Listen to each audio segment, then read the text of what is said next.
A millionaire follows his housekeeper who took food every day and discovers a shocking secret.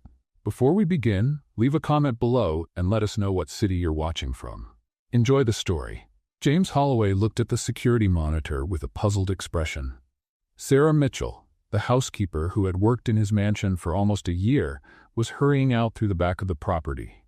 It wasn't the first time he had noticed this secretive behavior. Taking something in her bag again, he murmured to himself. James owned Holloway Tech, one of the most promising tech companies in Boston.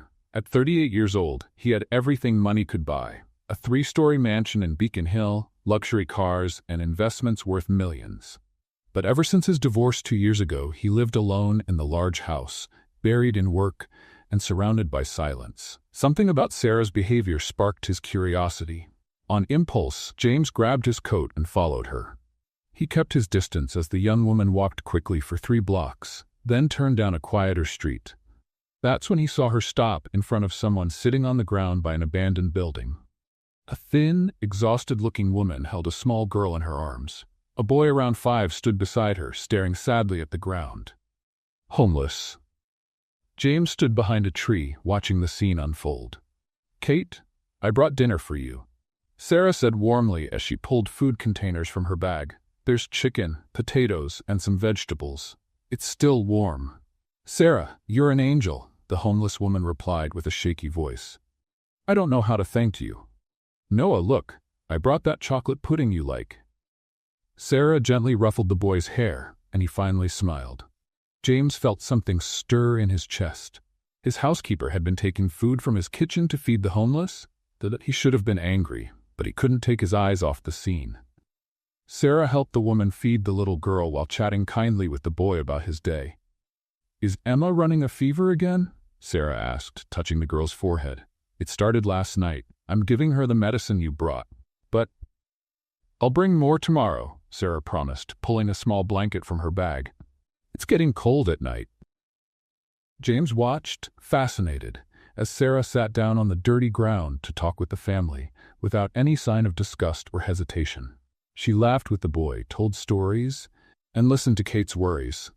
For 20 minutes, she turned that dark corner into something that felt almost like a home. When Sarah finally left, James rushed back to the mansion before she returned. He slipped in through a side door and went straight to his office, his mind racing. Minutes later, he heard the service door quietly open and close.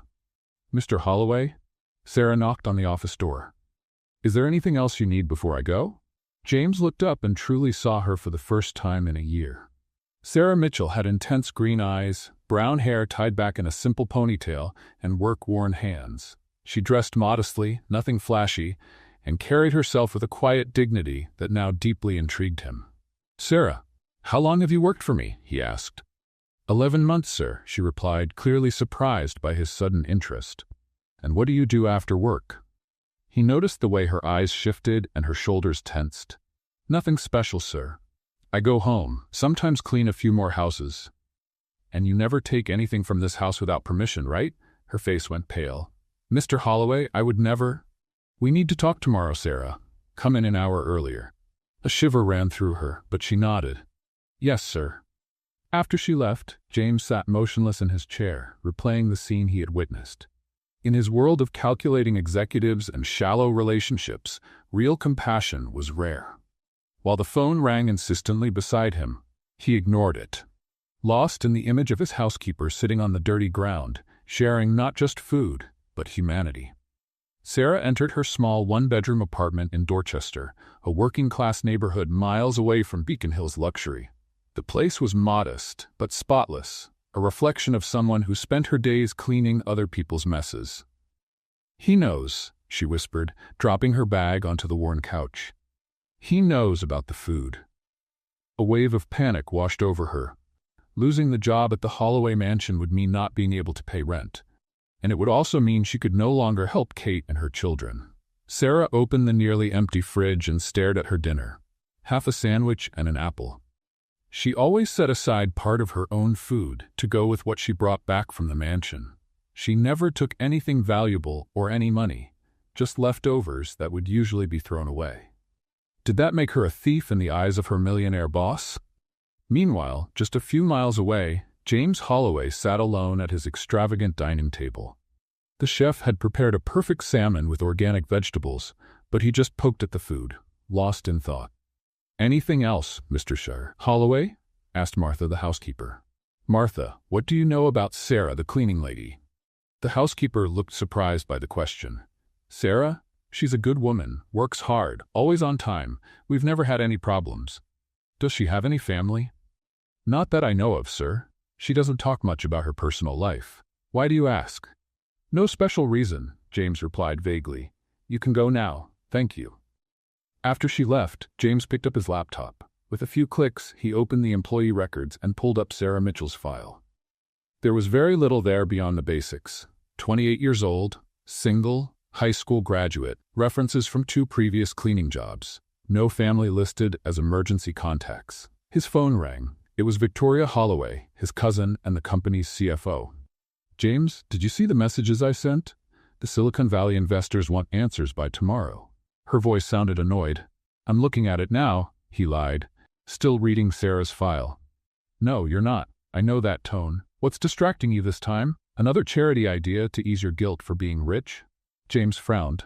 Victoria had always been blunt, sometimes almost harsh. As his only close relative, she had taken on the role of family business guardian after James's parents died, even though she was younger than him.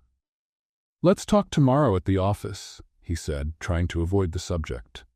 "You missed the meeting with the perfect tech executives today." "Again. I'll send a formal apology." After hanging up, James went back to Sarah's file. There was something about her that intrigued him. It wasn't just the kind act he had witnessed, but the dignity with which she did it. In his world of calculated relationships, strategic deals, and a failed marriage, finding someone who gave without expecting anything in return felt almost like an anomaly. The next morning, Sarah arrived an hour early as requested. She was visibly nervous, gripping the strap of her worn purse as she waited in James's office. He walked in, holding 2 cups of coffee. He offered one to her. "Mr. Holloway, about yesterday, I followed you, Sarah." The color drained from her face. James went on. "I saw you giving food to that homeless woman and the children." Sarah stood straighter, ready for whatever would come. "If you're going to fire me, I understand. But please let me explain. The food I take are leftovers that would be thrown away. I've never taken anything valuable, I swear. Kate and her kids are." "How long have you been doing this?" James interrupted, his voice calm. 6 months. I met Kate just after she lost her apartment. Emma had just been born." James took a sip of coffee, studying Sarah over the rim of his cup. "You've been sharing your own dinner with them too, haven't you?" Sarah's eyes widened. "How did you?" "I saw your face when the boy smiled at the pudding. That wasn't just kindness, Sarah. That was sacrifice." She looked down. "It's not a big deal. I've been through hard times too." James set the cup down and walked to the window, looking out at the city of Boston waking up. "Do you know how much money I donated to charity last year, Sarah?" "No, sir." $3 million. He turned to face her. "But not once did I sit on the floor with someone who needed help. Not once did I look in the eyes of someone receiving that money." Sarah stayed quiet, unsure where the conversation was going. "What do Kate and the kids need besides food?" he asked suddenly. "A place to live. A job for Kate. School for Noah. Medical care for Emma. She has asthma." James nodded slowly, an idea forming in his mind. "Sarah, I'm not going to fire you. In fact, I want to make you an offer." "An offer?" Sarah repeated, uncertain. James motioned for her to sit down. There was something different in his eyes, a kind of intensity Sarah hadn't seen before. "I want you to keep helping Kate and her kids, but on a bigger scale," he explained. "Not just with leftovers and basic medicine." "I don't understand." "I'm offering to fund a real social project. A place where Kate and others in the same situation can get real help, and I want you to run it." Sarah stared at him, speechless. "Is this a joke?" "I never joke about money," he replied seriously. "I'm asking you to stop being my cleaning lady and become the director of a new social project funded by the Holloway Foundation." "But why? And why me? I don't have the background for something like that." James leaned forward, resting his elbows on his knees. "Background? You kept a family going for 6 months with leftover food and your own resourcefulness. That's more qualification than most NGO directors I know. Sarah shook her head, not believing what she was hearing. Mr. Holloway, this makes no sense. You barely know my name, and now you want to give me a job running an entire project? Why? What do you get out of this? The question hung in the air. James hesitated, then stood up and walked over to a picture frame turned face down on his desk. He flipped it over, revealing a photo of him with an older couple. My parents. They built Holloway Tech from the ground up. When they passed away 5 years ago, they left me not just the company, but also a legacy of social responsibility that I never really fulfilled. He paused. My ex-wife used to say I helped people from a distance so I wouldn't have to get emotionally involved. Sarah watched him closely. James took a deep breath before going on. 3 weeks ago, I was diagnosed. Brain tumor. Sarah gasped, but James raised a hand to stop her. The doctors say I have between 6 months and a year, maybe less. Mr. Holloway, I'm so sorry. I don't want your sympathy, he cut in firmly. I want your help. Seeing you yesterday, sitting on that dirty floor, really connecting with those people, it made me realize I've spent my whole life keeping the real world at arm's length. He paused. Before I go, I want to do something that truly matters. Sarah stayed silent, taking it all in. A question came to her mind. And what if I say no? Then I'll find someone else, but I doubt I'll find anyone with your natural instinct for this. Sarah stood and paced the room, trying to sort her thoughts. Finally, she turned to James. What exactly would my job be? First, finding a suitable place for the community center. Then, putting together a team, developing programs. He waved his hand slightly. You understand these people's real needs better than I do. And Kate? We'll start with her and the kids. A place to live, medical care for the girl, school for the boy. Sarah crossed her arms. Why do I feel like there's more to this than you're telling me? James gave a faint smile. Sharp. Yes, there's something else. He went back to the desk and picked up a folder. My cousin Victoria is brilliant when it comes to business, but she has a very traditional view of charity. She believes in one-time donations, not structural change.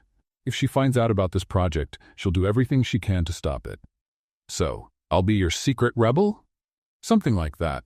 Officially, you'll be hired as my personal assistant. In reality, you'll have full freedom to develop the project, with direct access to a specific account. Sarah shook her head. This is crazy. I have no experience managing anything, let alone a large-scale social project. You've got something more important, genuine empathy. The rest can be learned. He held out his hand. So do we have a deal? Sarah looked at his outstretched hand, knowing her answer could change not only her own life, but Kate's and many others. On one condition, she said finally. I have to stay true to myself. No pretending, no office politics. James nodded. That's exactly why I chose you.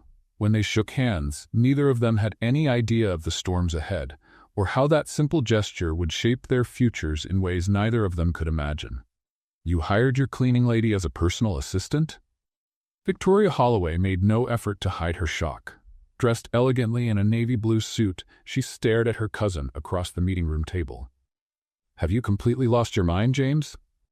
Sarah has qualities that will be useful for some projects I have in mind, he replied calmly, sorting through documents. What qualities?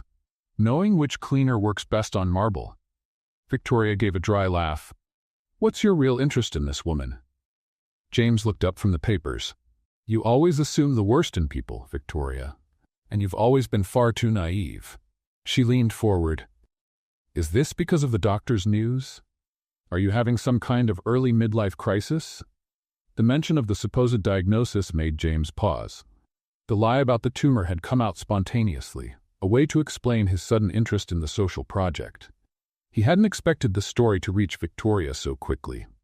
My health is not up for discussion, he deflected. Sarah will start today as my assistant, and that's final. Victoria studied him for a moment, then smiled, that calculated smile James knew all too well. Of course, cousin. Your company, your decisions. She stood up gracefully. I can't wait to get to know this very special assistant better. Across town, Sarah was facing her own moment of truth. A job? A real job? Kate was holding Emma in her arms, while Noah played with an old toy car a few feet away, in the small park where they had agreed to meet. Yes, with a steady paycheck and everything, Sarah confirmed. And there's more. I found an apartment for the three of you. This can't be real. Kate's eyes filled with tears. Who would do something like that for us? Sarah hesitated. James had asked her to keep his direct involvement quiet, at least for now. It's a new community project, she said vaguely. I'm helping to develop it. Overnight, you became a social worker? Kate looked suspicious. Sarah, you're not doing anything dangerous, are you? Of course not. Sarah sat down next to her friend. It was an unexpected but legitimate opportunity. Trust me. Kate looked at her for a long time. Noah asks about you every day, you know? When is Aunt Sarah coming back? You're the only person besides me he trusts since we ended up on the streets. Sarah felt her chest tighten. You won't be on the streets anymore.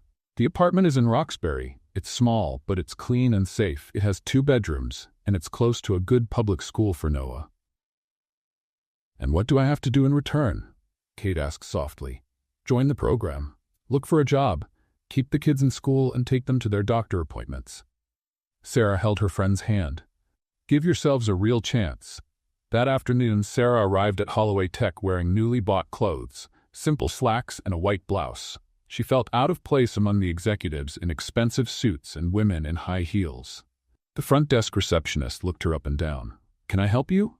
I'm Sarah Mitchell. Mr. Holloway is expecting me. The woman raised a perfectly shaped eyebrow. Oh, the new personal assistant. There was something in her tone that made Sarah's face burn. Before she could answer, a polished female voice came from behind her. You must be Sarah. I'm Victoria Holloway. Sarah turned to see a woman around 35 years old, impeccably dressed, with a smile that didn't reach her eyes. Nice to meet you, Mrs. Holloway. Miss Holloway, Victoria corrected her. James is on a video call. I thought we could take a moment to chat. It wasn't a suggestion. It was a command. Sarah followed Victoria into a smaller meeting room, feeling like an animal being led into a trap. So, Victoria began as soon as she closed the door. How does a cleaning lady become the CEO's personal assistant overnight? Must have been a very impressive interview. Sarah kept her composure. Mr. Holloway saw potential in my work. I'm sure he did. Victoria gave a cold smile. My cousin has always had a soft heart, especially for charity cases. I'm not a charity case, Sarah replied more firmly than she meant to. You're not? Victoria tilted her head. Well, whatever it is you're planning, just know that this company and my cousin's fortune are under my protection. James might be distracted for now with personal matters, but I'm always watching. The door opened and James walked in. Victoria, I see you've met Sarah. Victoria's expression changed instantly. Yes, we were having a lovely chat. Welcome to the team, Sarah. Once she left, James closed the door. Is she always like that? Sarah asked. Actually, that was her being polite, James said with a half smile. How did it go with Kate? Suspicious, as expected, but she accepted the help. James nodded, pleased. Good. Now about the community center. I found 3 properties we could convert. I'd like you to visit them this week. Mr. Holloway? James, please. If we're going to work on this project together, we need to drop the formalities. James, she corrected herself, feeling strange saying his name. Everyone around here seems to think I'm your, well, lover? He finished without hesitation. Let them think that. It'll be a good cover for the project. That doesn't bother you? Should it? Sarah studied the man in front of her. She had never seen her boss in this light, not as a distant millionaire, but as a man with a purpose and apparently not much time to see it through. I have a question, she finally said. If you only have a few months left, like you said, why start something you won't live to finish? James met her eyes, and for a moment, Sarah saw a vulnerability in him that he rarely showed. Maybe because, for the first time in a long while, I've found something that feels like it actually matters, he said simply. Now, let's get to work. 2 weeks later, Sarah walked through an old warehouse in the Dorchester neighborhood. The wide space with dust-covered windows had been empty for years, but she could already see the potential. This is perfect, she said, her voice echoing in the empty space. We could have temporary housing upstairs, a community kitchen over there, and job training space in that corner. James watched Sarah with growing admiration. She had thrown herself into the project with a passion and skill that surprised him. In just 2 weeks, she had researched models of community centers, visited local nonprofits, and put together a basic plan that would impress any social services expert. "How did you learn all this so fast?" he asked. Sarah shrugged. "Mostly the internet, and talking to people who really need help. Sometimes the best research is just listening." "I agree," said a woman's voice behind them. Victoria was standing at the entrance, elegant as always in her expensive dress, looking completely out of place in the dusty space. James frowned. "How did you find us?" Victoria smiled. "I handle the company's finances, remember? Any significant purchase crosses my desk, including the acquisition of this charming location." Sarah and James exchanged uneasy glances. "Victoria, I was going to tell you," James began. "About your little charity project?" she interrupted, walking through the space and running her fingers along a wall with clear disapproval. "A center for the homeless, from what I gathered in the paperwork. Noble. Expensive, but noble." "The money is coming from my personal account," James said. "And the name of the foundation on the documents?" Victoria asked. "Holloway, the same name our company carries, the same name our investors associate with cutting-edge technology, not soup for the homeless." "Please don't talk like that," Sarah cut in, unable to hold back. Victoria turned slowly to face her, eyebrows raised in theatrical surprise. "Excuse me? The cleaning lady has opinions on corporate strategy now?" James stepped forward. "Sarah is managing this project under my direct supervision, Victoria." "Is she? Fascinating." Victoria walked up to Sarah. "Then tell me, Sarah, what experience do you have in running social projects? What's your academic background? Before dusting off my cousin's mansion, where exactly did you work?" Sarah met Victoria's stare without flinching. Real experience doesn't always come with a degree. "Diplomatic," Victoria said with a humorless laugh. James always had a soft spot for lost causes. First the failed marriage, and now. She waved vaguely at the space around them. "This." James looked like he was about to explode, but surprisingly, it was Sarah who stepped forward. "Miss Holloway, I understand your concern about the company's reputation. That's why we're planning to launch this as a separate initiative, with its own branding. The investors don't even need to know, unless we want to use it later for social marketing." Victoria and James looked at Sarah, equally surprised. She went on, "As for my experience, I'm learning fast, and I have something a lot of trained managers don't: direct contact with the people we're trying to help. I know exactly what they need, because I live among them." Victoria studied Sarah for a moment, then gave a smile that held no warmth at all. "Impressive. A cleaning lady with a talent for public relations." She turned to James. "Keep your little charity toy, cousin. If it helps you cope during this difficult moment, who am I to judge? Just keep the numbers separate, and I'll live with it." After Victoria left, a heavy silence hung between them. "She's going to look into you," James finally said. Victoria never lets things go. Sarah felt a chill run through her. What could she find?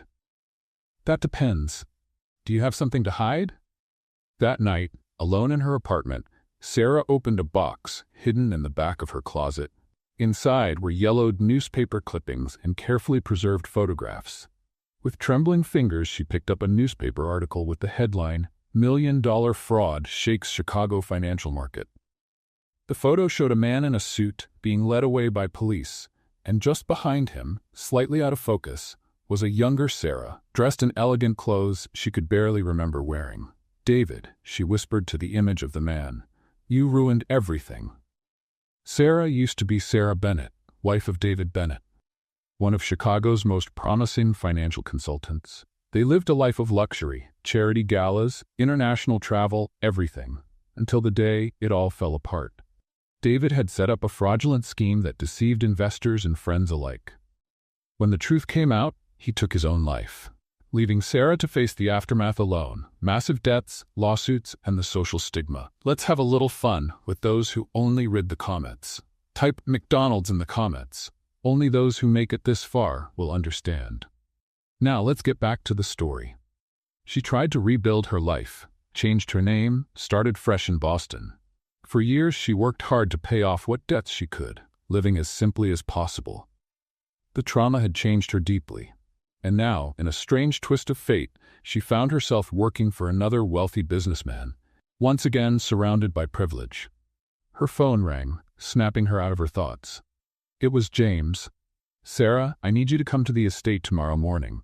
I've got an idea to speed things up with the project." "Did something happen?" she asked, concerned by the urgency in his voice. "Nothing serious. I just want to make the most of the time I have." His vague reference to the supposed illness made Sarah press her lips together. Even if it was for a good cause, lying about something so serious still bothered her. "I'll be there at 8. After hanging up, Sarah carefully stored away the newspaper clippings. If Victoria ever found out about her past, it would ruin everything.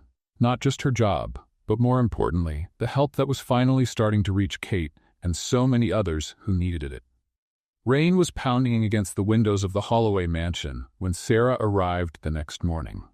James welcomed her into the study, which was filled with architectural blueprints and documents. "I want to speed up the warehouse renovation," he said without delay. "I hired a construction company that can finish the job in 1 month instead of 3. Sarah's eyes widened. "Is that even possible?" "With enough money, almost anything is," James said. He seemed different, more energized, almost manic. "I also approved the purchase of the furniture and equipment you suggested." "James, we don't have to rush. We should take our time, plan the programs properly." He slammed his hand on the table. "We don't have that luxury." Then, more gently, "I don't have that luxury." Sarah felt that stab of guilt again. The lie about the tumor was weighing on her more each day. "Sorry," James ran a hand through his hair. "I'm under pressure. Victoria's questioning every expense, and the shareholders are getting nervous about my divided focus. Maybe we should tell your cousin the truth about the center." "No." His answer was firm. "Victoria only sees success in financial terms. To her, helping people is just an expensive hobby, not a real need."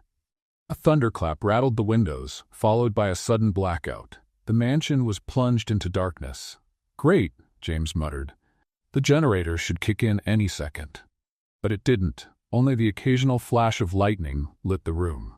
"Looks like the backup system failed," James said, turning on his phone's flashlight. "I'll go check the control panel in the basement. You should stay here." "I'm going with you," Sarah said. "2 sets of eyes are better than 1. The mansion's basement was surprisingly large. A maze of hallways, storage rooms, and old machinery. Using their phones for light, they made their way down the service stairs. "Never thought I'd see the great James Holloway doing manual labor," Sarah commented, as he opened an electrical panel. "I grew up helping my dad fix things," he replied, surprising her. "Before the money and the tech, we were just a middle-class family with a garage full of projects." "Hard to picture that." "That's because you only know this version of me." James worked the switches with ease, the distant executive who barely noticed the cleaning lady. Sarah felt her face flush. "Well, you're definitely making up for that now." A deafening crash shook the structure, followed by the sound of something breaking. Instinctively, James pulled Sarah close, shielding her. "Lightning," he said, still holding her. "Must have hit a nearby tree." They were suddenly very close, their faces lit only by the bluish glow of their phones. Sarah's heart was racing. From the shock, she told herself. "I think we can let go now," she whispered. "Right." James released her quickly and focused back on the panel. "Found the problem, a blown fuse." As he worked to replace it, Sarah watched his hands, strong, capable, nothing like what she'd imagined from a millionaire executive. There was so much more to this man than she had first thought. "So, what was your life like before?" she asked. "When you were just a regular middle-class kid?" James smiled, focused on the task. "Pretty normal. Public school, work during summer breaks, used to argue with my cousin over who got to use the car on weekends. Hard to believe you and Victoria were close." "We were inseparable," he said. "Victoria was brilliant, always helped me with my homework. When my parents died, she was the one who kept me from falling apart." "What happened? Between the two of you, I mean?" James paused, thinking. Success, money, different views on what to do with it all. He shrugged. "What about you? Have you always been this devoted to helping people?" Sarah looked away. "Not always. There was a time when I was very focused on myself." "What changed?" A painful memory crossed her face. "I learned the hard way that building a life on appearances and money is like building a sandcastle during high tide." Before James could ask more, the lights suddenly came back on. The intimate moment was broken by the return of electricity. "Mission accomplished," he said, closing the panel. As they climbed the stairs, a heavy silence followed them, the kind that comes when two people begin to see past first impressions. Back in the office, they picked up the conversation about the community center. But something had shifted. The professional distance had cracked just enough to let in glimpses of vulnerability on both sides. "I think we should visit Kate and the kids," James said as they reviewed the kitchen equipment list. "I want to see how they're settling into the apartment." Sarah looked up, surprised. "You want to go in person?" "Why the surprise? It's my project too." "It's just, you always seem to prefer helping from a distance, without getting too involved." James put down his pen and leaned back in his chair. "Maybe I'm trying to change that. Realizing your time is limited tends to shift your priorities." Once again, the lie about his health hung between them. Sarah felt a knot in her stomach. If he was changing his life based on a false diagnosis? "James, about your condition." "I don't want to talk about it," he interrupted firmly. "Each day has enough troubles of its own, right? Today, we're planning something that will help hundreds of people. That's what I want to focus on." Sarah nodded, swallowing the words that wanted to come out.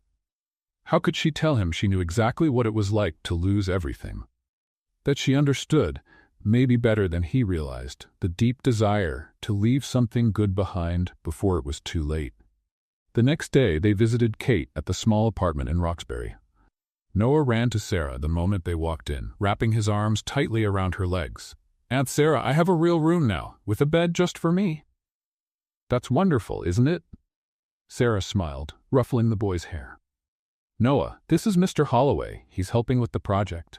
The boy looked up at James with curious eyes. "Are you rich?" "Noah," Kate said, embarrassed. "I'm sorry, Mr. Holloway. Kids have no filter." James laughed, a genuine sound Sarah rarely heard. "It's okay. Yes, Noah, I have some money, but you know what I've learned? Money's not much fun unless you do something good with it." As Kate showed them the apartment, Sarah watched James interact with Emma, who had recovered from her fever. To her surprise, he seemed completely at ease with the 2-year-old, letting her play with his expensive tie and patiently answering her endless toddler questions. "You're good with kids," Sarah said as they headed back to the car.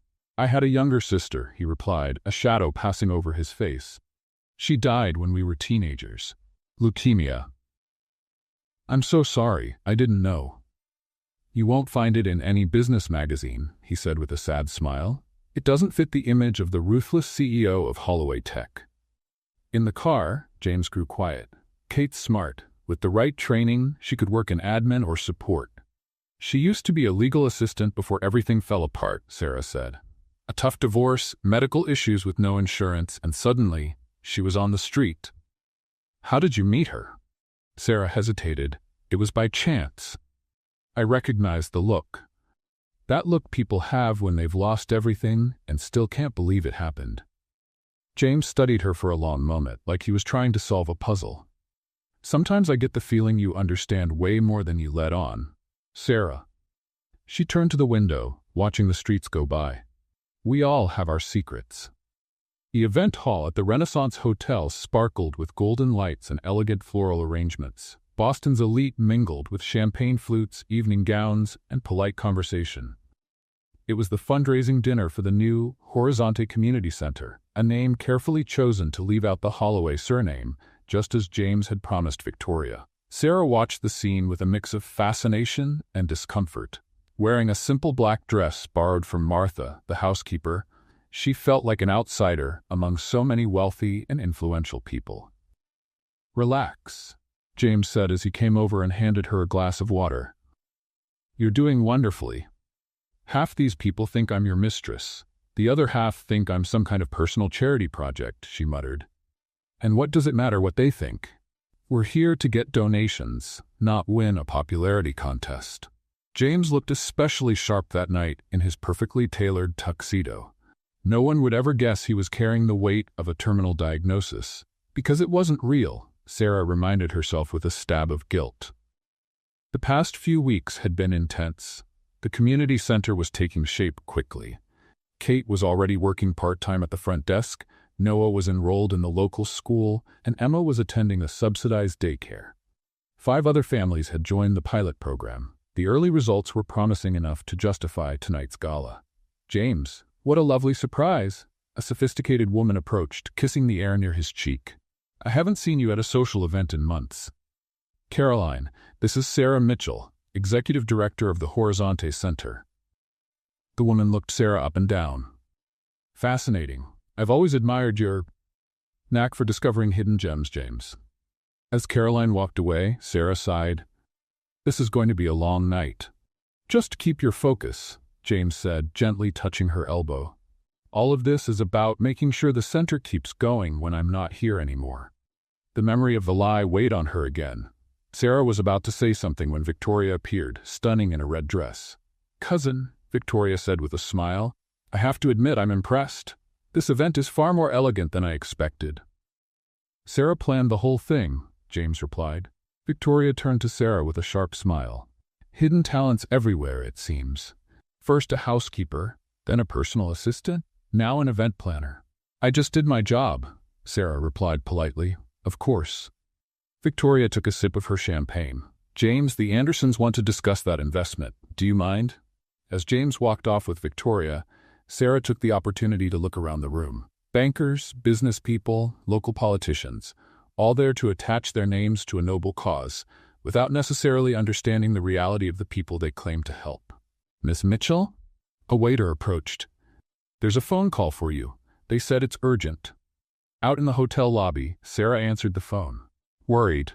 It was Kate, sounding panicked. "Sarah, someone's here asking questions about you. A very well-dressed woman. She says she works for a background check agency." Sarah felt her blood run cold. What exactly did she ask? How we met, how long I've known you, and then she started showing pictures. Old pictures of you, Sarah, from Chicago. "Kate, don't talk to anyone else. I'm coming right now." As she hung up and turned around, she found Victoria standing behind her, a triumphant smile on her face. "Trouble in paradise, Sarah? Or should I say, Sarah Bennett?" The world seemed to stop. You sent someone to Kate." "Basic due diligence," Victoria said with a shrug.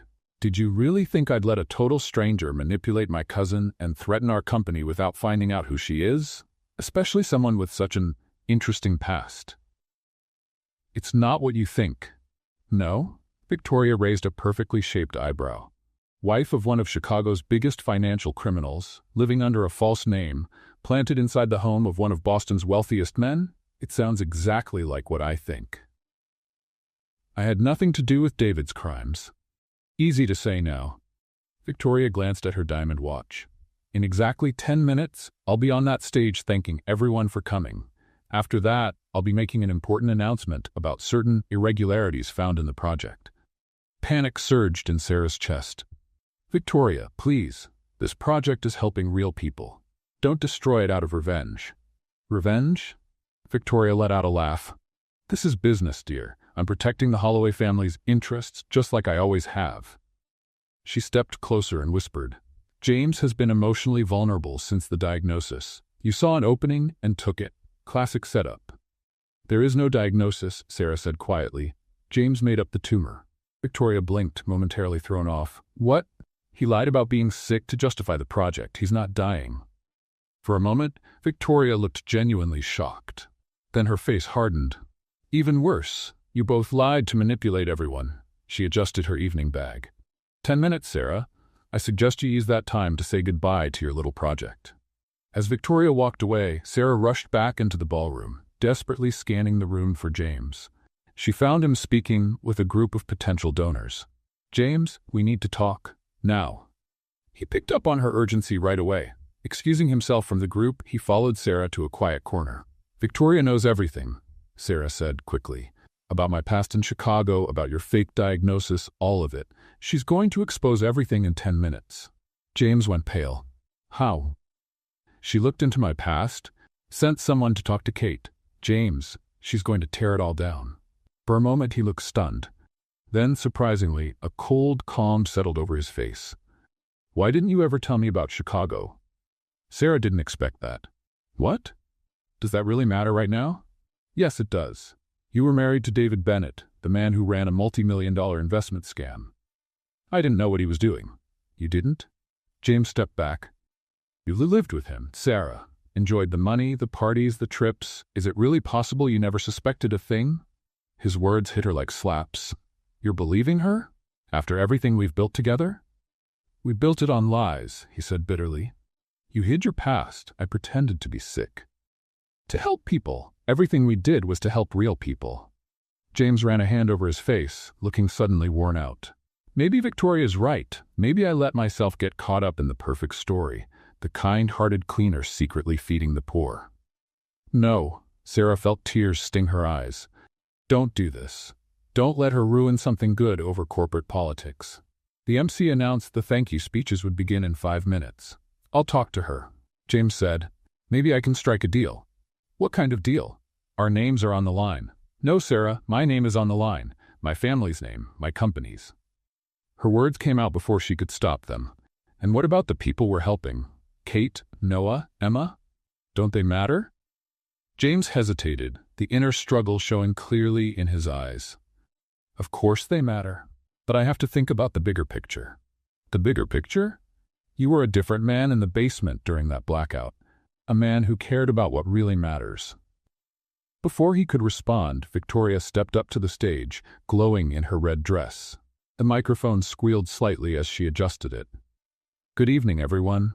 On behalf of the Holloway family, I want to thank you for attending this charity event.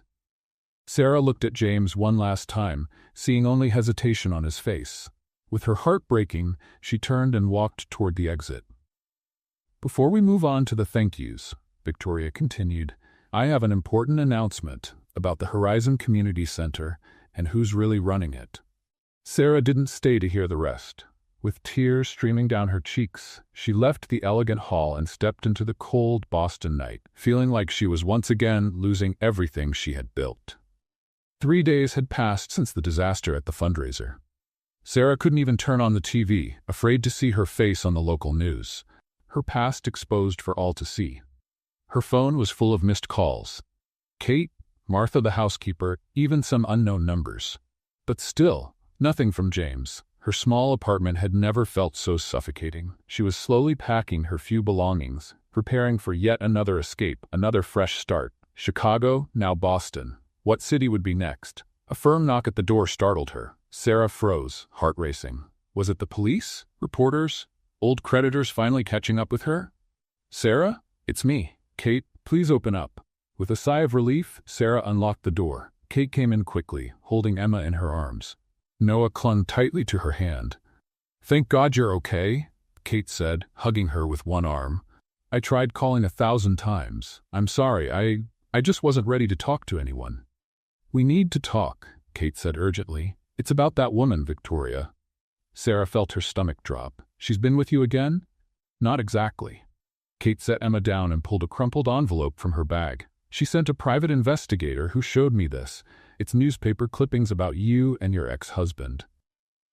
Sarah took the envelope with trembling fingers. And what did you say to him? The truth. Kate sat down on the worn-out couch, pulling Noah close. That I was a legal assistant at the office that investigated David Bennett's case. That I saw you hand over evidence against him months before the scandal broke. Sarah stared at her friend, stunned. You worked on the case? Kate nodded. When you found me on that street 6 months ago, I recognized you right away. Sarah Bennett, the wife who turned in her own husband and still got treated like she was guilty. Why didn't you say anything?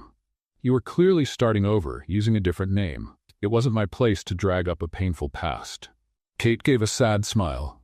Besides, I was in a humiliating place myself, a former legal assistant living on the streets. Sarah sank into the nearest chair. All this time, you knew, and I was even more grateful for your help, knowing you had lost everything too. Kate squeezed Noah's hand. But that's not what matters now. You need to know what happened after you left the event. Sarah's heart raced. Victoria exposed me, didn't she? She ruined the project? She tried, Kate said with a mysterious smile. She started talking about fraud and imposters, but before she could say your name, Mr. Holloway took the microphone. James? He publicly admitted he lied about having a brain tumor, took full responsibility, saying he made up the illness to explain his sudden interest in charity because he didn't want to look weak to the shareholders. Sarah covered her mouth. He confessed? Completely.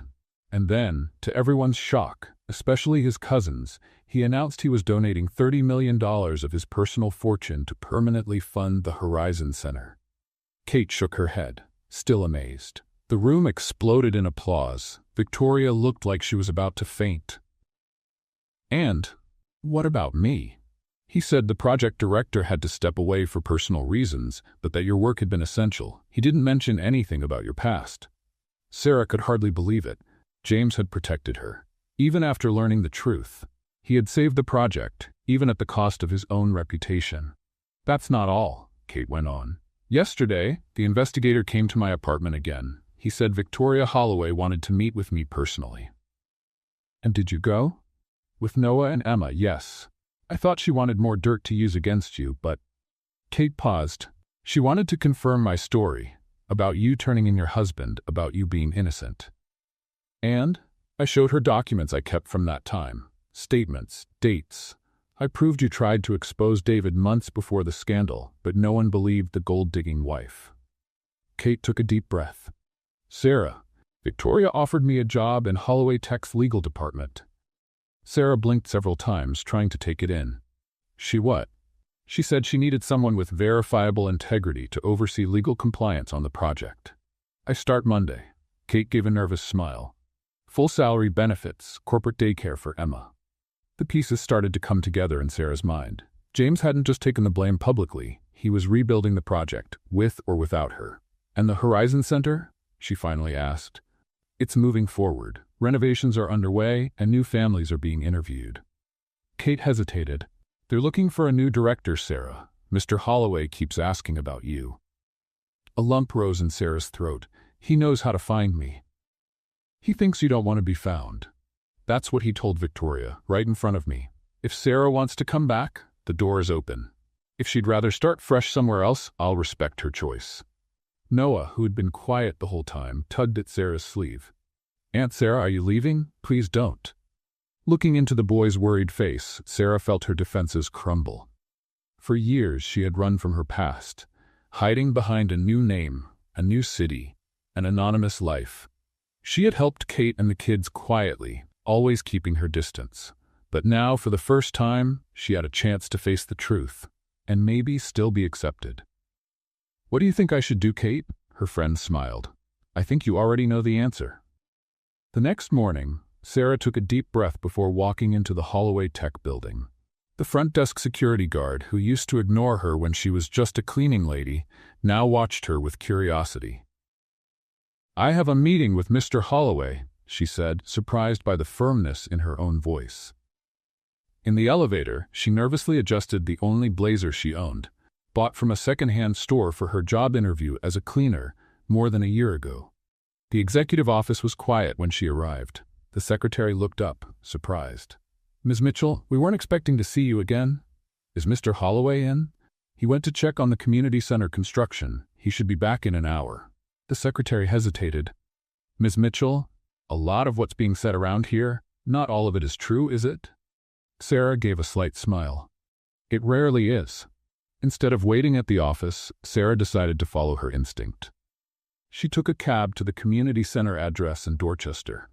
The old warehouse was nearly unrecognizable, with scaffolding covering the front and workers moving all around. And there he was, in the middle of the organized chaos, James Holloway, in jeans and rolled-up sleeves, reviewing blueprints with the site supervisor. For a few seconds, Sarah just watched him from a distance. There was something different about him now, something more real, less calculated than the polished CEO she had first met. Finally, gathering her courage, she walked toward him. James turned, as if sensing her presence, and froze when he saw her. Sarah. Her name came out like a sigh of relief. I heard you're looking for a director, she said simply. A slow smile spread across his face. Are you applying for the job? That depends. What happened to the last one? She had a complicated past, but she also had a kind of integrity I was slow to recognize. Sarah looked at the building in transformation. I heard you took the blame for the lie about the tumor. It was my lie to take. James stepped closer. Why didn't you ever tell me about Chicago? About David? For the same reason you made up an illness. Sometimes we lie because we're afraid the truth will make us unacceptable. A quiet moment of understanding passed between them. Kate told me everything, James continued. How you tried to report your husband, how no one believed you, how you lost everything even though you were innocent. He shook his head. I should have asked before judging, and I should have trusted you with the truth. We built this project on lies, like I said that night, but what we've built itself isn't a lie. James motioned toward the building. This is real. What we're doing for Kate, for Noah and Emma, for all these families. It's real. Sarah felt tears starting to form. Does Victoria still hate me? James gave a slight smile. Victoria never hated you. She was afraid you were like Diane. Who? My ex-wife. She married me for the money, and when we divorced, she took a fortune. James shrugged. Victoria's always been a little too protective. She hired Kate. Yes, to my surprise. Apparently, my cousin has a soft spot for women who stand up to the system to do what's right. He held out his hand. So what do you say, Sarah? Ready for a fresh start? No more lies this time? Sarah looked at his outstretched hand, feeling the weight of the past few years. The fall, the fight, the lonely rebuilding. Then she looked at the community center, where others would now have the chance to rebuild their own lives. No more lies, she agreed, taking his hand.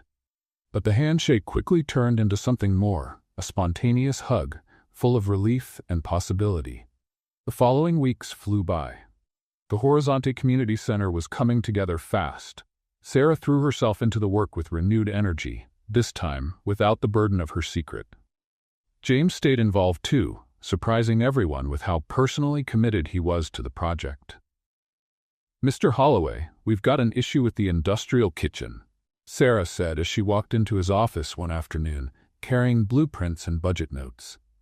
The health code requires. James, he corrected without looking up from his paperwork. How many times do I have to remind you? It's hard to break the habit after calling you Mister for a whole year. He finally looked up at her, a playful smile on his lips. You look different. I went to the salon, Sarah said, unconsciously touching her freshly cut hair. For the first time in years, she had allowed herself a small luxury. Kate talked me into it. It suits you. Less hidden. The casual comment struck a chord. That was exactly how Sarah had been feeling in recent weeks. Less hidden. Her real name had quietly been restored on official documents, lifting the constant fear of being found out. Speaking of Kate, she continued quickly, she's adjusting really well in the legal department. Victoria seems impressed. Victoria is more impressed with you, James revealed. She'll never admit it out loud, but she respects your resilience. Sarah smiled, a little surprised. Her relationship with Victoria had gone from open hostility to a sort of cautious respect. The truth about her past had, ironically, created an unexpected connection. They both understood the cost of protecting what they valued. So the kitchen, Sarah got back on track, spreading the plans out on the table. We need to make a change to the original layout. As they went over technical details, Sarah couldn't help but notice how their dynamic had changed. They were no longer boss and employee, or even benefactor and beneficiary. They were working as equals, each bringing their strengths to the table. That evening, almost everyone had already left when Sarah finally shut down her computer. To her surprise, James appeared at the door of her new office. Still here? It's almost 9 o'clock. I could say the same to you, she said with a yawn. Some things never change. You're still the last one out. Actually, I was waiting for you. He looked strangely nervous. I thought we could have dinner. To go over the project, of course. Sarah studied his face for a moment. Of course, the project. The restaurant James picked was elegant but not flashy, a place where they didn't feel out of place in their work clothes. During dinner, they talked about the community center, the new families chosen for the program, the vocational courses starting next month. But eventually, as expected, the conversation turned more personal. You never told me exactly what happened, James said gently. In Chicago. Sarah played with her napkin, gathering her thoughts. The short version, I married young, to a charismatic man who seemed to have the world at his feet. David was brilliant with money, or so everyone thought. Including you? For a while, yes. He gave me everything I thought I wanted. Status, comfort, security. Sarah took a sip of water. But then I started noticing things that didn't add up, numbers that didn't match, investors who seemed too nervous. I confronted David, and he swore it was just aggressive strategy, nothing illegal. But you didn't believe him. Something felt off. I started digging, collecting documents. When I realized how big the fraud was, I was horrified. People had trusted him with their life savings. James listened closely as she went on. I took the evidence to a law firm that specialized in financial fraud. That's where Kate worked. But David had powerful connections, and somehow he found out what I was doing. He managed to convince everyone I was trying to blackmail clients, maybe even frame him for something he hadn't done. And no one believed you. I was the ambitious wife who enjoyed the money. Why would I turn on the man who gave me that life, unless I wanted more? Sarah gave a bitter smile. The irony is, I never cared about money as much as David thought I did. I liked the security, yes, but what really made me happy was seeing him happy, living his dream. What happened next? When the fraud finally came to light months later, David couldn't take the pressure. He took his own life before he could be arrested. Sarah took a deep breath. Suddenly, I was the widow of a con man, assumed to be his accomplice. I lost everything. Not just money. I lost friends, respect, my identity. And you came to Boston to start over. With a different name, yes. I was tired of being Sarah Bennett, the suspicious widow. I just wanted to be no one, I guess. James reached across the table and placed his hand over hers. You were never no one, Sarah, not even when you were quietly cleaning my house. His touch was warm and comforting. Sarah didn't pull her hand away. Your turn, she said. Why did you make up having a tumor? James leaned back in his chair, keeping his eyes on hers. The truth, I was improvising. I needed something dramatic to explain why I suddenly cared about doing good.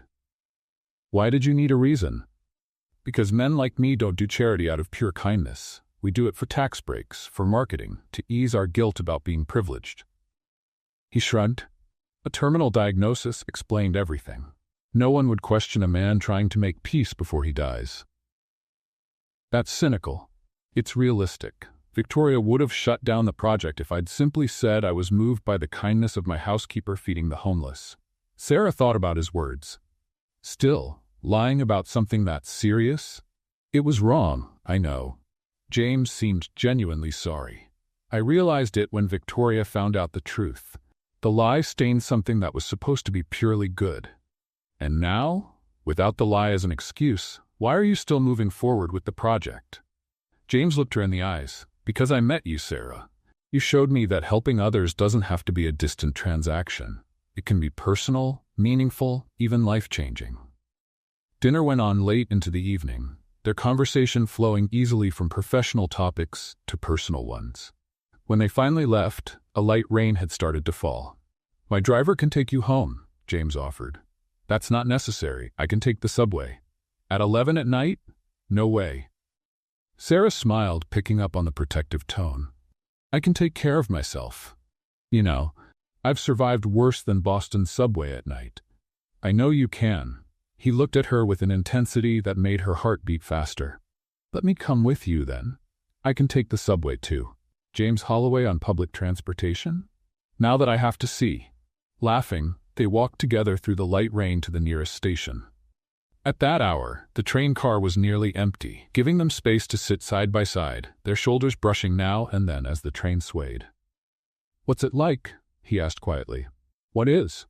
Living normally. No drivers, no assistants, no doors magically opening in front of you. Sarah laughed. Is that what you think normal is? Most people aren't struggling to survive, you know. They're just living, working, loving, making mistakes, trying again. James looked down at his hands. Sometimes I wonder if I still remember how to do that, live normally. It's like riding a bike. You never really forget. When they reached the station near Sarah's apartment, James insisted on walking her to the door. They walked in a comfortable silence down the quiet streets, occasionally exchanging glances and smiles. Well, this is it, she said, stopping in front of the modest building. Sarah, James began, more hesitant than she'd ever seen him. Maybe I'm reading this wrong, but you're not, she interrupted gently. For a moment, they just stood there, light rain falling on them, time hanging between who they had been and who they might become. Then James touched her face softly, leaning in for a kiss that was tender and almost shy. Sarah closed her eyes, letting herself fully feel that moment, the first in a long time where she wasn't running, hiding, or protecting herself. When they pulled back, both smiled, a little surprised, a little nervous, completely sincere. "This complicates things," Sarah murmured. "Or maybe it makes things simpler," he replied, brushing a damp strand of hair from her face. "Good night, Sarah." "Good night, James." As she watched him walk away, Sarah felt a strange mix of fear and hope. She had learned the hard way that trusting powerful people was risky. But James wasn't David, and she was no longer the naive young woman she once was. For the first time in years, Sarah allowed herself to imagine a future that wasn't only shaped by her past, but by the possibilities of the present. The Horizon Community Center was almost ready for its grand opening. The freshly painted walls, new furniture, modern equipment, it was all coming together, day by day. In the 3 months since the charity event, the project had grown beyond their initial expectations. 8 families were already living in subsidized apartments, 15 people had found stable jobs, and there was a waiting list for job training courses starting next week. "The daycare turned out perfect," Sarah said, walking through the colorful space filled with carefully arranged educational toys. "Emma's going to love it." Beside her, James smiled. In the past few weeks, they had found a comfortable rhythm, working together during the day, having dinner some nights, getting to know each other at a slower, more thoughtful pace than either had ever experienced before. "Speaking of kids, I got an interesting call today," James mentioned as they left the daycare.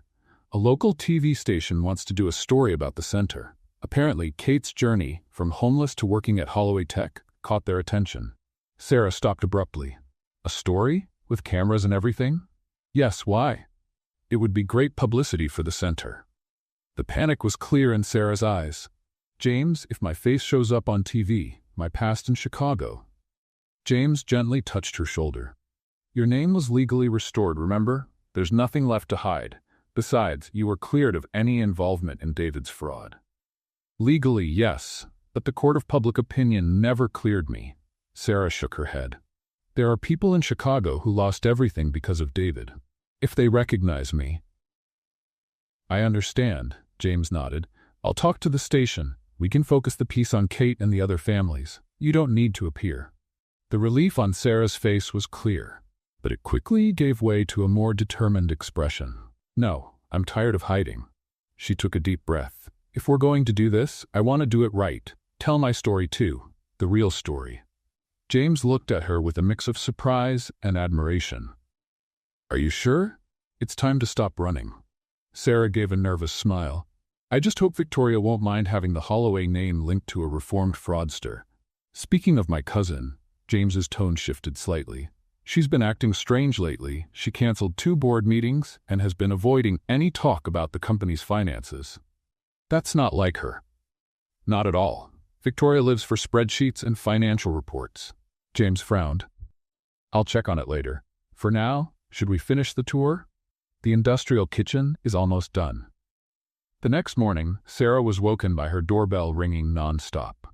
Still groggy, she opened the door to find James standing there, his face tense, holding the morning newspaper. "What's going on?"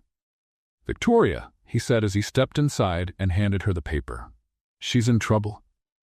The headline was unmistakable. "Holloway Tech Executive Under Investigation for Financial Misconduct." The article detailed how Victoria Holloway was being investigated for allegedly diverting company funds to personal offshore accounts and manipulating financial reports to inflate the company's stock value. "Oh my God," Sarah sat down, stunned. "Did you know about this?" "I had no idea until last night. The police contacted me." James looked exhausted. "Apparently, the investigation has been going on for months after a company accountant raised some red flags." "Do you think she's guilty?" James ran a hand over his face. "Honestly, I don't know. Victoria has always been tough in business, but dishonest. That's not the cousin I know."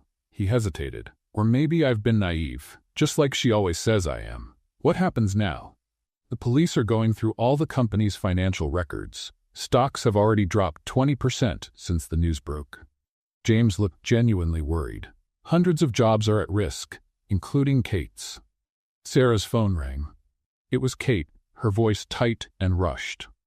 "Sarah, did you see the paper? They're saying Miss Holloway embezzled millions. Everyone here is panicking, thinking they're going to lose their jobs." "Calm down, Kate. I'm with James right now. We'll figure this out." "There's more," Kate continued, lowering her voice. "I overheard some executives talking. They're suggesting you might be involved because of your past in Chicago." "What?" Sarah felt a chill. "How is that even possible? I never had access to the company's finances. They're hinting the Horizon Center could be a front for laundering money, that you and Victoria might be working together." James, who was listening in on the other line, jumped in. "That's absurd. Victoria was against the project from day one." "I'm just telling you what I heard, Mr. Holloway. And one more thing. The interview with the local TV station has been canceled. They want to wait until the Holloway situation is cleared up." After hanging up, Sarah and James exchanged worried glances. "This is a nightmare," she whispered. "I'm being tied to yet another financial scandal." "I won't let that happen," James said firmly. "I need to talk to Victoria, hear her side of the story." "Will she even see you if she's guilty?" "Victoria might be a lot of things, but she'd never run from a confrontation." That afternoon, while James tried to reach his cousin, Sarah went to the Horizon Center to reassure the staff. The mood was tense. Many of them had experienced financial instability before, and the thought of losing their new jobs was frightening. "Nothing is going to happen to the center," Sarah said during an impromptu meeting. "The project's funds are separate from Holloway Tech, held in an independent foundation." "But wasn't Miss Holloway also overseeing those funds?" one of the instructors asked. Sarah hesitated. It was true that Victoria, as part of her recent cooperation with the project, had taken on oversight of the foundation's finances, mostly to reassure investors rather than out of necessity. "We'll go over every account, but the funding for this year is already secured," she replied, trying to sound more confident than she felt. When Sarah returned to her office, she found a surprise. Victoria Holloway was sitting in her chair, elegant as always, despite the dark circles under her eyes. "Victoria, what are you doing here?" "Hiding from the press," she said with a humorless smile. "Ironic, isn't it? Seeking refuge in the one place I tried to shut down." Sarah carefully closed the door. "James is looking for you, so is the police." "I know, I'll speak to them soon." Victoria glanced around the modest office. "You've done a good job here, Sarah. Better than I expected." "Victoria, what's going on? Are the accusations true?" The executive let out a deep sigh. "Not the way they're being reported. Yes, I moved some funds. Yes, I altered a few reports, but not for personal gain." "Then what for?" "To save the company." Victoria stood up and walked over to the window, looking out over the courtyard where children played under supervision. 2 years ago, Holloway Tech was on the brink of collapse. James was deep in depression after his divorce, barely paying attention to the business. New competitors were popping up, faster, more innovative. And you stepped in. Someone had to. I made hard decisions, some right at the edge of legality, but all to protect our family's legacy. She turned to face Sarah. "The problem is, once you start bending the rules, it gets harder and harder to stop." Just then, the door swung open and James walked in, his face a mix of relief and anger when he saw his cousin. "Victoria, the whole city's looking for you." "James," she remained surprisingly calm. "I was just explaining to Sarah how we ended up here."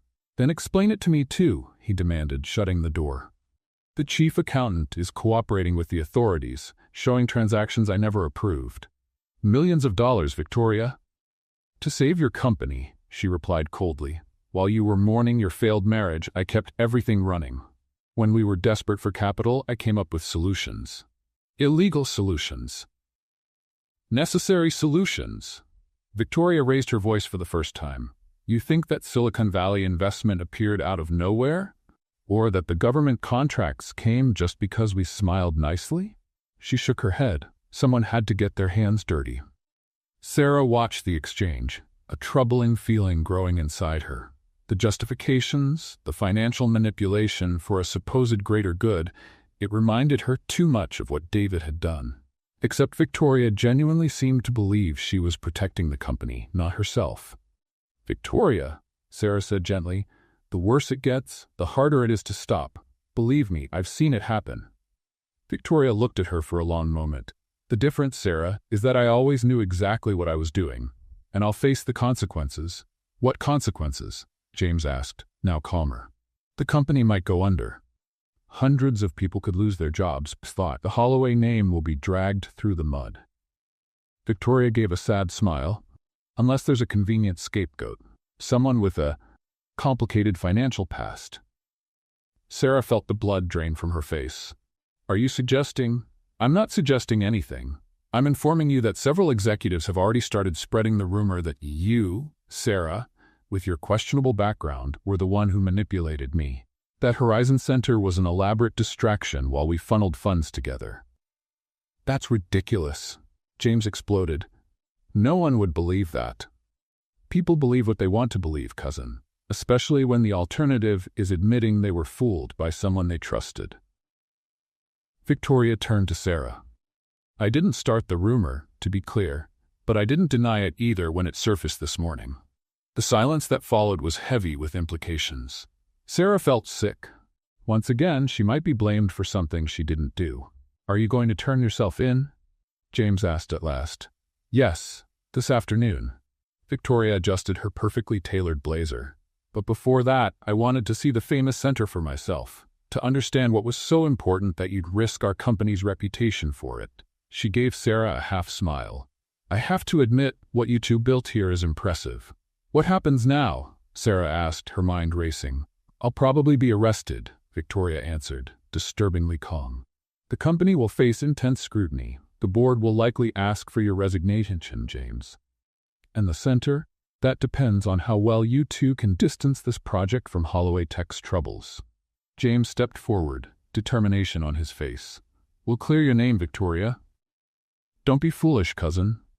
She shook her head. I'm guilty of what they're accusing me of. Maybe not for the reasons they think, but still, guilty. Victoria grabbed her expensive purse, getting ready to leave. What you need to do now is protect what really matters, the people who depend on you. This center, Sarah. As Victoria reached the door, Sarah felt she had to say something. Victoria, what you did doesn't define who you are. Believe me, I know that better than anyone. The executive paused, turning back with a thoughtful look. Maybe you're not the worst thing that ever happened to my cousin after all. With a final nod, she walked out. James and Sarah stood in silence, trying to process what had just happened. She's going to sacrifice herself, James finally said quietly, and let the rumors about you keep spreading. Sarah took a deep breath, forcing herself to think clearly. We need to act fast. The interview with the local TV station. They canceled, remember? Then let's find another station. We have to tell our story before the rumors become the truth. A spark of determination lit up in James's eyes. I've got a better idea. Let's hold a press conference. Today. Today? There's no time to lose. Victoria's turning herself in this afternoon, and the rumors about you are already out there. James grabbed his phone. I'll call the press, the investors, everyone involved. It's time the full truth came out. As he started making calls, Sarah tried to calm the panic rising inside her. Years ago in Chicago, she had stayed out of the spotlight while David faced the accusations alone. It had ended badly. The public had judged her just as guilty as him. Would it be different this time? James, she said, cutting in while he was still on the phone, what exactly are you planning? He covered the receiver with his hand. Press conference at 4 o'clock at Holloway Tech's headquarters. I'll lay it all out. How the project started with a lie about the tumor, Victoria's financial moves, her motives, everything. And what about me?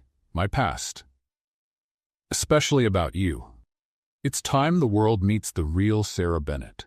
The woman who had the courage to report her own husband, rebuild her life from scratch, and help others do the same.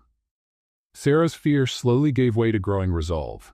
Yes, it was time to stop running, time to stop letting others tell her story.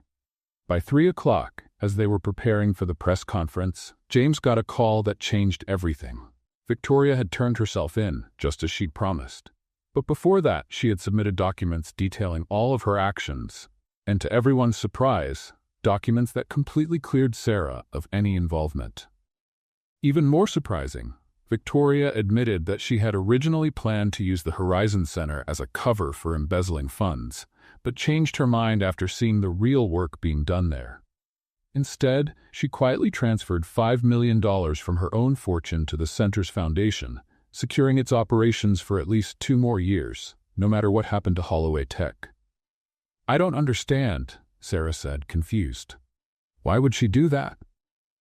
James looked just as surprised. "Maybe Victoria has more layers than we thought." The press conference was a storm of camera flashes and questions. James took the lead as CEO of Holloway Tech, first confirming the accusations against Victoria, but also explaining that her actions were desperate attempts to save the company during a crisis. "Victoria Holloway made serious mistakes, and she'll be held accountable," he said. "But it's important to understand that her actions, while wrong, weren't driven by personal greed. They were a twisted effort to protect her family's legacy and the jobs of hundreds of people." Then, to everyone's surprise, James called Sarah up to the podium. With her heart pounding, but her voice steady, she faced the crowd of reporters and cameras. "My name is Sarah Bennett. 6 years ago in Chicago, I was the wife of David Bennett, a financial consultant who committed a massive fraud. When I discovered what he'd done, I tried to report him, but no one listened. After the scandal broke and my husband took his own life, I lost everything. Not just material things, but my identity, my credibility, my voice." The cameras kept flashing as she went on. "I moved to Boston, changed my name, and started over as a janitor. That's when I met people like Kate and her children, people who were also victims of things beyond their control. The Horizon Community Center was born out of the belief that everyone deserves a second chance." Then Sarah looked straight into the cameras, determined to take control of her story for the first time. "There are rumors linking me to the financial troubles at Holloway Tech. Let me be clear. I had absolutely no involvement in Victoria Holloway's actions. I'm no longer a silent victim, and I won't allow my story to be twisted again."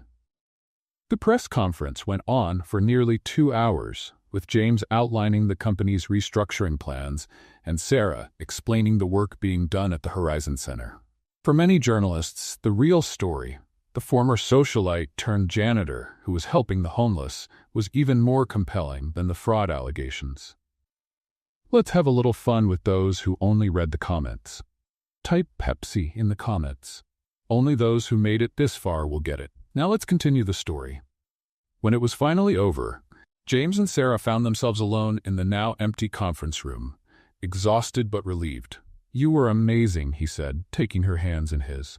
"I'm shaking," Sarah admitted, "but for the first time in years, I feel like I've gotten my voice back." "What Victoria did, that secret donation? She gave us a chance to survive the storm," Sarah finished. "Now it's up to us." James nodded, pulling her into a hug. "Do you think we can do it? Save the center, even with all this bad publicity?" Sarah rested her head on his shoulder. "We can, because now we're not building on lies, we're building on the truth, imperfect as it may be." That night, as they headed home, they both knew tough days lay ahead. The company was in crisis, the center under scrutiny, and Victoria was facing serious legal consequences. But for the first time, Sarah didn't feel the urge to run, to hide, or to reinvent herself in another city under another name. She was finally ready to face the world as she truly was, Sarah Bennett, a woman with a complicated past and a future full of possibility.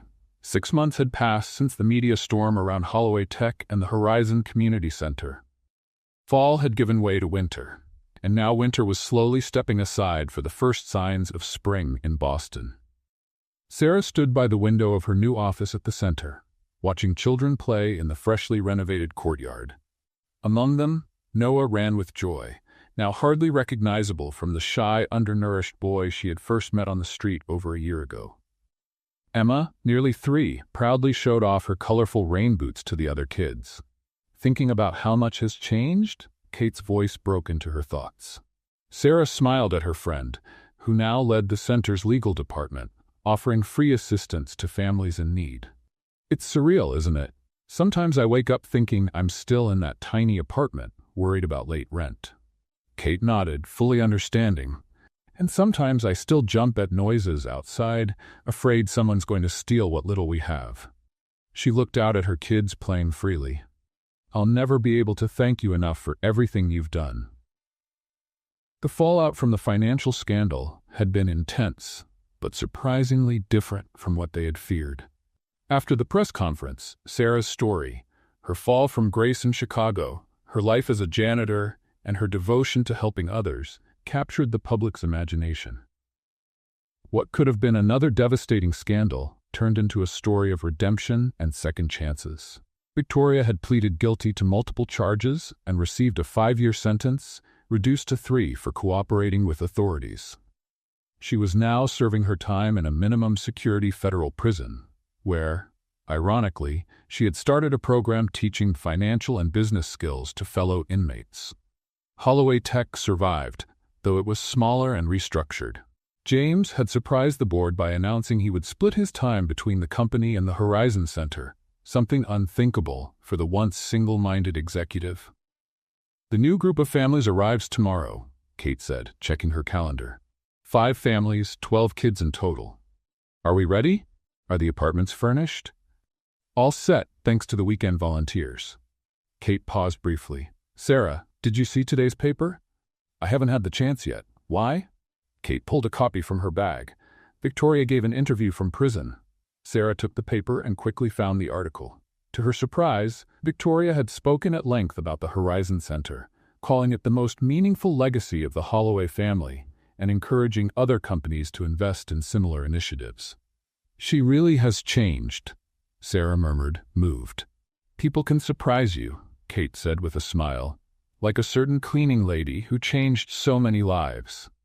After Kate left, Sarah returned to the window, thinking about the incredible journey of the past few months.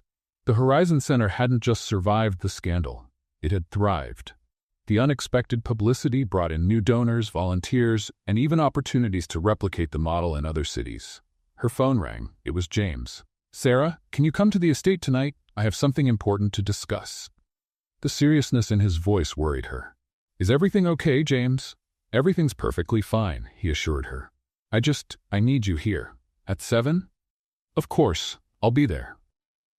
The rest of the day, Sarah tried to focus on her work, but her mind kept drifting back to James's mysterious tone. In recent weeks, their relationship had reached a new level of closeness and understanding. From reluctant coworkers to project partners, from friends to something deeper, the progression had been natural and easy, built on mutual respect and growing admiration. At exactly 7 o'clock, the taxi dropped her off in front of the Holloway estate, but this time felt different from every other time she'd been there. First as an anonymous cleaner, then as an employee, later as a project partner. Tonight, the house was lit differently, with soft lights outlining a path through the garden. Martha, the housekeeper, opened the door with a knowing smile. "Good evening, Sarah. He's waiting for you in the back garden." "In the garden? In this cold?" Sarah asked, confused. Martha just smiled wider. "Follow the lights." Curious, Sarah walked through the house she once used to clean, following the trail of small lanterns that led into the garden. When she opened the back door, she caught her breath. The garden, usually formal and a bit stiff, had been transformed. Hundreds of tiny lights hung from the trees, creating a magical starlit effect. A path of white rose petals led to the central gazebo, now wrapped in flowers and more lights. And in the center of the gazebo stood James, dressed more sharply than ever in a dark suit, but with an expression she'd never seen before. A nearly visible vulnerability, a very human nervousness that made her heart race. "James," she murmured, walking slowly toward him. "What is all this?" He reached out his hand, inviting her into the gazebo. "Do you remember the first real conversation we had? Right here in this garden when you thought you were about to get fired for bringing food to Kate?" Sarah smiled at the memory. "How could I forget? I thought my life was over, again. And I thought mine was finally beginning." James looked at her, his gaze deep and steady. "Sarah, that day, I lied about being terminally ill because I didn't know how else to explain, not even to myself, why I cared so much about what you were doing. Why that simple act of kindness touched me so deeply." He took her hands, his touch gentle but steady. "Now I understand. You showed me a world beyond my own. A world where people truly care about one another, where second chances are real, where value isn't in what we own, but in what we give." Sarah's eyes began to sting with unshed tears as James went on. These past few months have been the hardest, and somehow, the most meaningful of my life. Victoria in prison, the company in crisis, the center under pressure. And still, all I can think about is how grateful I am for that moment, a year ago, when I decided to follow my cleaning lady to see what she was hiding. Then, to Sarah's complete surprise, James knelt down in front of her, pulling a small velvet box from his pocket. "Sarah Bennett, you taught me the meaning of courage, the courage to start over, to help others even when you were barely holding on yourself, to face your past instead of running from it. You showed me that real wealth isn't measured in dollars, but in lives changed."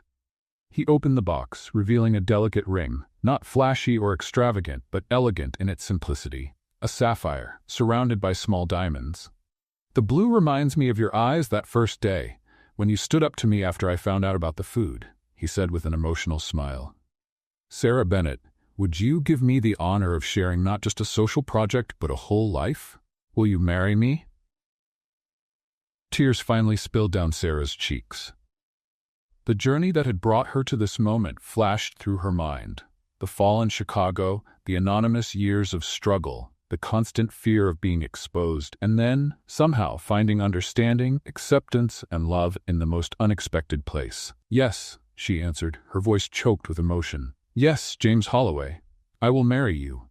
When he slid the ring onto her finger and stood to embrace her, Sarah felt like the circle had finally come full. The cleaning lady and the millionaire, both changed by a chance encounter and the courage to see beyond appearances. The kiss they shared under the sparkling gazebo lights sealed a promise that went far beyond words. A promise of a life built not on convenient lies or carefully maintained appearances, but on truth, compassion, and a shared purpose.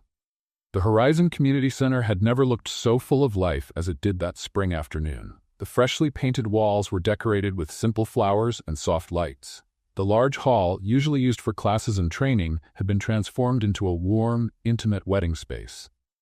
"Nervous?" Kate asked, adjusting the simple yet elegant white dress Sarah had chosen for the big day. "Strangely, no," Sarah replied with a calm smile. "It feels right." Choosing to hold the wedding at the center had been an easy and unanimous decision. That space represented everything they valued and the journey they had taken together. The guests weren't Boston's social elite, but an unexpected and meaningful mix. Families helped by the center, staff members, a few Holloway tech executives, Martha the housekeeper, and even, surprisingly, Victoria Holloway, who had received special permission to attend, escorted by discreet guards.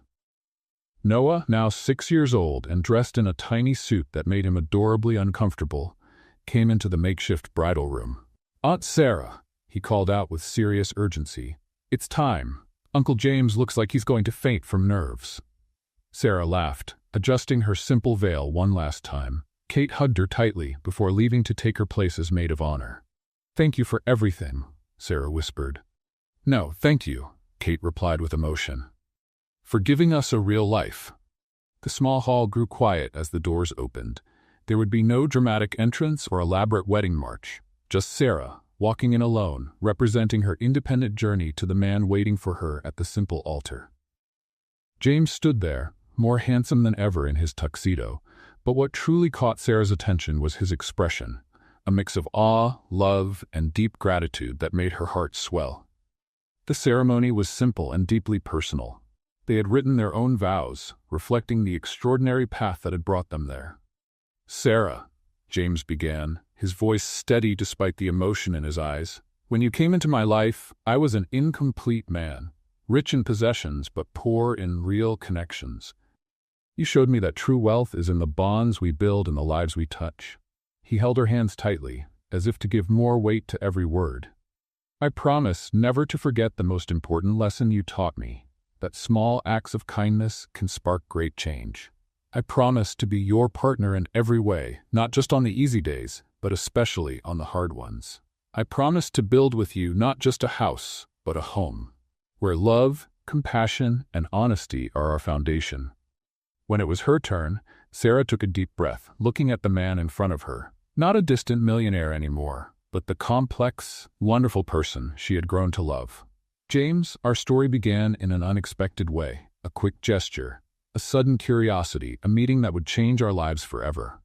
Of all the mansions in Boston, I walked into yours.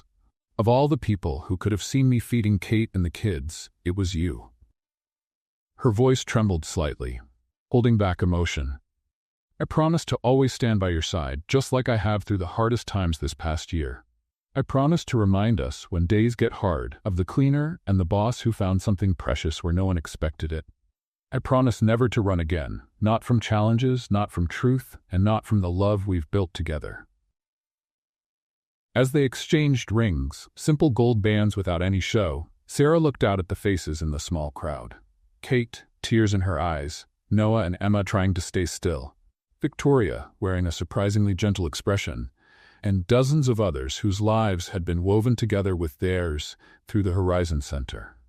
When the officiant finally pronounced them husband and wife, the kiss they shared was followed by clapping and a few emotional tears from the guests. It wasn't just the union of two people. It was the celebration of a journey of transformation that had touched countless lives. The reception that followed had none of the flashy luxury one might expect from a man in James's position. Instead, it was a warm and genuine celebration, with homemade food prepared by the center's own beneficiaries, cheerful music, and heartfelt conversations. At one point, Sarah found herself momentarily alone with Victoria, who had managed to step away from the guards for a private word. "I have to admit," Victoria said in her usual direct tone, though softer than usual, "you surprised me, Sarah Bennett, or should I say Sarah Holloway now." "What do you mean?" "I thought you were just another gold digger. Or worse, someone using a sad story to manipulate my cousin." Victoria shrugged. "I was completely wrong." Sarah smiled, understanding this was probably as close to an apology as she would ever get from Victoria. "We were both protecting what we loved, just in different ways. The difference is, your way worked better," Victoria noted, a slight smile softening her normally stern face. "Look at all this." She gestured toward the center, at the people celebrating. "You built something real, something that's going to last." "We built it," Sarah corrected. "All of us, including you." Victoria raised an eyebrow. "Me? I tried to sabotage this place from the start. And then you saved it with that secret donation. Not to mention your legal situation forced us all to face truths we'd been avoiding." A genuine smile, maybe the first Sarah had ever seen, appeared on Victoria's face. "Always finding the silver lining, aren't you? Now I understand why my cousin needs you so much." Before they could say more, the guards approached discreetly, signaling that Victoria's time was up. The former executive straightened her posture. "Well, Mrs. Holloway, enjoy your evening." She offered her hand formally. "And take good care of him. James has always been better than the rest of us. He just needed someone to remind him." The night carried on with more dancing, laughter, and meaningful conversations. At one point, James pulled Sarah onto the center of the makeshift dance floor, holding her close as they swayed to a soft melody. "Happy, Mrs. Holloway?" he murmured against her hair. "More than I ever thought possible," she replied, resting her head on his shoulder. Looking around, Sarah saw Kate dancing with Noah on her feet, saw Emma fast asleep in the arms of one of the daycare staff, saw former homeless residents chatting happily with Holloway tech executives, worlds colliding and blending in ways that once seemed impossible. "You know what I think about sometimes?" James asked gently. "What?" "That in some parallel universe, I never noticed you sneaking out with that lunchbox. I never followed you to Kate. I stayed the same lonely, work-obsessed man. And you stayed just the invisible janitor." Sarah shivered slightly at the thought. What a sad universe that would be. "That's why I'm grateful every day, that I paid attention, just once in my life, to what really mattered." When the music ended, they held each other a moment longer, soaking in the fullness of it all. For Sarah, who had once lost everything and rebuilt her life from the ashes, this wasn't just a new chapter. It was a reminder that sometimes the greatest gifts come disguised in the most unlikely situations. For James, who once had everything money could buy, but never found true connection, it was the culmination of a journey that began with a simple moment of curiosity, following his janitor to see what she was hiding in her bag. "I think it's time for our announcement," James finally said, taking her hand. Sarah nodded, walking with him to the small stage. James asked for everyone's attention, and the room gradually quieted.